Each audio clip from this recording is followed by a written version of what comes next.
Hello everyone welcome back to one more mini vlog. So ఈరోజు అయితే travelling and packing bag అనమాట, and also short mini vlog. నేను snack ఏం prepare చేస్తున్నాను అనేసి. ఇంకా మేమైతే ఇద్దరం, నేను చెల్లి విజయవాడ ట్రావెల్ చేద్దాము అని అనుకున్నాము. సో చెల్లి ఆల్రెడీ ప్యాక్ చేసేసుకుంది. నాకు లాగిన్ ఉంది కాబట్టి ఒక పక్కన ఇంకా ల్యాప్టాప్ పెట్టేసి ఇంకొక పక్కన లగేజ్ అంతా ప్యాక్ చేసేస్తున్నాను. సో జస్ట్ నార్మల్గా ఏవేవైతే కావాలో అవన్నీ నీట్గా ఫోల్డ్ చేసి ప్యాక్ చేసేస్తున్నాను. ఇంకా ఈవినింగ్ అయితే ఇంకా మన ఊరికెళ్తే ఎప్పుడు రిటర్న్ బ్యాక్ అవుతామో తెలియదు అని చెప్పేసి పన్నీర్ ఉంటే పన్నీర్ టిక్కా ఫ్రై చేసేసి బాక్స్కి తీసేసుకొని వెళ్ళిపోతే స్నాక్ లాగా తినొచ్చు కదా అని అనుకున్నాం అనమాట. నేను ఏం చేశానంటే పెరుగులో ఉప్పు, కారం, ధనియాల పొడి, కొంచెం గరం మసాలా, అల్లం వెల్లుల్లి పేస్ట్, పన్నీర్ వేసేసి ఆల్మోస్ట్ ఒక 1 hour నేను ఫ్రిడ్జ్లో పెట్టేసి మ్యారినేట్ చేసేసాను అనమాట.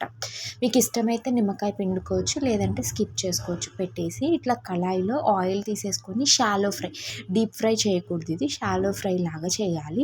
సో కొంచెం ఆయిల్ తీసుకొని పన్నీర్ క్యూబ్స్ పెట్టిన తర్వాత దానిపైన క్యూబ్స్ పైన కూడా ఆయిల్ వేసేసి మనం 2 sides 4 sides cubical side roast చేసుకుంటే paneer tikka ready. That's it for this vlog.